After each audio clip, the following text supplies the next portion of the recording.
Unity என்பதை நாம அந்த லா இலாஹ இல்லல்லாஹ் முஹம்மது ரசூலுல்லாஹ் என்ற அந்த கலிமாவிலிருந்து தொடங்குவோமே.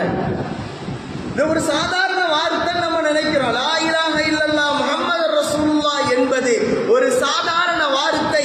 இதை மொழிந்தால் ஒரு மனிதன் இஸ்லாத்தின் நியமங்களை அனுசரித்து இஸ்லாமியனாக வாழ்ந்து விடுகிறான் என்ற ஒரு தாரக மந்திரம், ஒரு வார்த்தை என்று நினைக்கிறோம். அல்ல, லா இலாஹ இல்லல்லாஹ் முஹம்மது ரசூலுல்லாஹ் என்பது வார்த்தை அல்ல, அது வாழ்க்கை.